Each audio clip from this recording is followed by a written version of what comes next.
The first glance. The first day of college smelled like new books and untold stories. David stood at the entrance of Westbridge College, backpack slung over one shoulder, heart pounding in that way only the unknown can make it. The world around him buzzed with laughter, introductions, and the faint sound of music spilling from a nearby courtyard. He wasn't the most confident guy, more of the quiet observer type. But today, something in him felt different. Maybe it was the sunlight breaking through the morning fog, or maybe it was the thought that he was finally stepping into a new chapter of his life. That's when he saw her. Rihanna. She was standing by the notice board, her long hair catching the light like it had been painted with summer itself. She wore a soft pink top, denim jacket, and the kind of smile that made time stumble. Her laugh drifted across the courtyard, light, effortless. And something in David's chest shifted. He didn't believe in love at first sight. Not really. But this didn't feel like a normal moment either. Their eyes met, just for a second. And for some reason, he forgot about the noise, the people, the schedule he was holding. It was like the world had paused to take a breath. Later that morning, fate, or something like it, decided to play along. They ended up sitting 2 rows apart in the same classroom.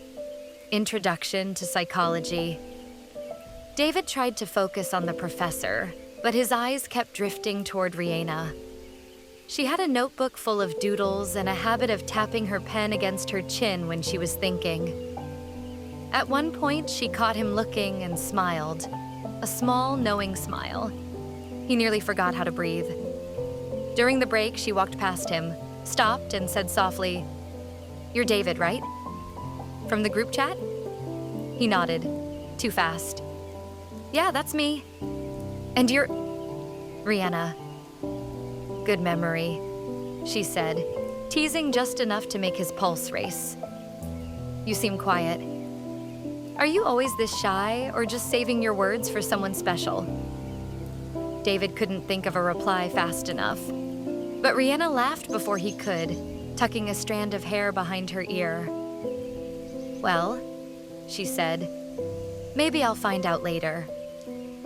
And then she was gone. He sat there, heart pounding, smiling to himself like an idiot. For the first time in his life, he wasn't thinking about what could go wrong. He was thinking about what might just go right. Part 2, the space between us.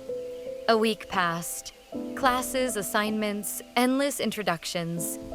But for David, everything blurred except for one constant. Rihanna. She wasn't just the girl with the perfect smile anymore. She was a person who laughed too loudly at bad jokes, got lost walking across campus, and somehow always managed to turn every ordinary moment into something unforgettable. It started small. Shared notes, study sessions in the library, random coffee runs after class. But it wasn't just the time. It was how they felt together. When David was with Rihanna, he didn't have to try so hard. She made silence comfortable and conversation effortless. She didn't treat him like the quiet boy in class. She treated him like someone worth listening to. One afternoon, they were sitting under the big oak tree near the student center, their usual spot now. Rihanna was sketching something in her notebook, while David leaned against the trunk, pretending to read. "Hey," she said suddenly, turning the page toward him. It was a drawing of 2 people, one holding a cup of coffee, the other holding a book, sitting beneath a tree. "Looks familiar," David said, smiling. "Maybe," she replied. "I like drawing moments that feel peaceful." He nodded. "Then you picked the right one." She looked up, their eyes meeting. and for a second neither of them spoke. There was something in the air, soft and unspoken, like a question neither dared to ask yet. Then Rhianna broke the silence. Do you ever think about moments that just stay? You know, like even if everything changes later, that 1 second always stays with you? David thought for a moment. Yeah, he said. I think this might be one of them. Her eyes softened. You really think so? I don't think, he said quietly. I know. From that day on, something between them shifted, quietly but deeply. They still joked and teased like friends, but sometimes when their hands brushed, the air felt charged. Sometimes when their eyes met, words weren't enough. It was in those small spaces, between laughter, between words, that love began to grow. Part 3, The Night of Falling Stars. The semester rolled on.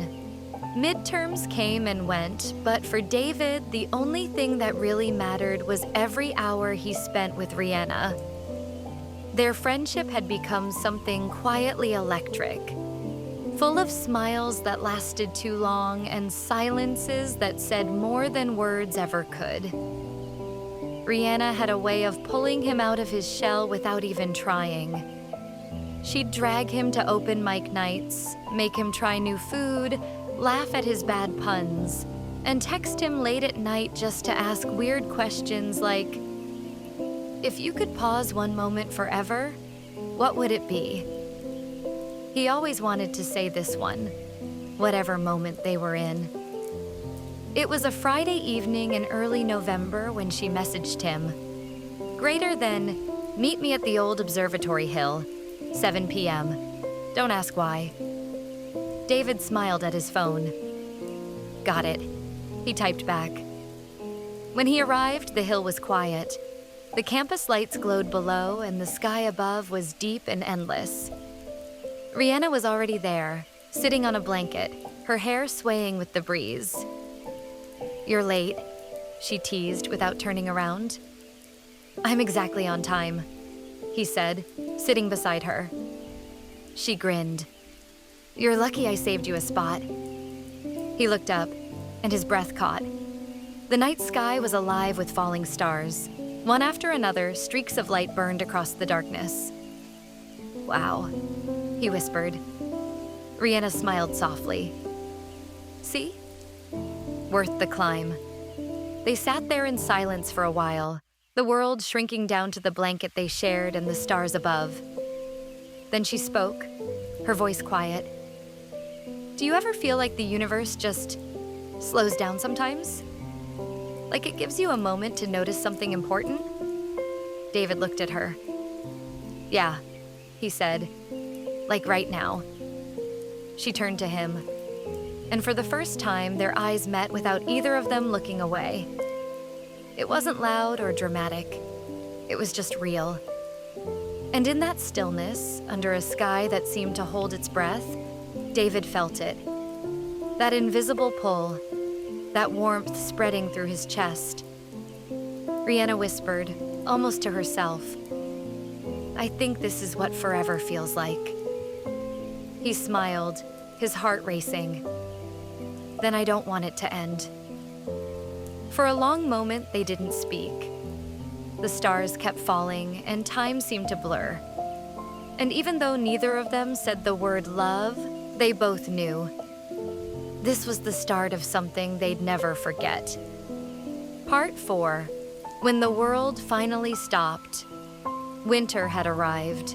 The campus that once buzzed with laughter now shimmered under soft white snow. Finals week loomed, and everyone seemed too busy, too tired, too stressed. Everyone except David and Rhianna. They still found time. Little moments stolen between study sessions, coffee breaks, and walks beneath the faintly glowing streetlights. To anyone else, they were just two friends. But to them, every glance, every brush of fingers, every shared laugh felt like a secret written in the air. One evening, after their last exam, Rihanna texted, greater than, meet me at the lake behind the art building. I have something to tell you. David ran through the cold, his breath visible in the air. The lake was half frozen, reflecting the city lights like broken glass. Rihanna stood there, wrapped in a red scarf, her cheeks pink from the chill. When she saw him, she smiled softly. You came. Of course I did, he said. You said you had something to tell me. She nodded, biting her lip. Yeah, but now that you're here, I don't know how to say it. David stepped closer, his voice gentle. You can tell me anything, Rihanna. She looked up at him, her eyes glistening. I didn't plan this. You were just supposed to be my study partner, you know? But then you became everything I didn't know I was looking for. The words hit him like a heartbeat echoing in the cold. He reached for her hand. You think you're the only one? He said softly. I've liked you since that first day, when you stood by the notice board and smiled like the world already belonged to you. Rihanna laughed quietly, the sound trembling with emotion. You remember that? I remember everything, he whispered. For a moment, the world went still. Snowflakes drifted around them, slow and delicate. The air was cold, but the space between them was burning. And then, neither of them moved first. It just happened. Their lips met, soft, hesitant at first, and then deeper, like the whole world had vanished except for that one heartbeat they shared. The sound of the city faded. The night, the snow, the air, all of it disappeared into a silence that wasn't empty but full. When they finally pulled apart, Rihanna's eyes were shimmering. Did you feel that? She whispered. David smiled, still breathless. Yeah. It felt like the world stopped. The lake reflected their silhouettes, two figures standing close in the falling snow. Somewhere behind them, life went on. Footsteps, laughter, voices, but none of it reached them. For in that single, perfect moment, they were infinite. Not just a story of two college kids in love, but a memory that would live quietly in their hearts, long after time moved again. And that's how it all began. The true story of when their kiss made the world stop. The morning after that night felt different. The campus was quiet, blanketed in fresh snow, sunlight spilling across the rooftops like gold. David and Rihanna walked side by side, fingers intertwined,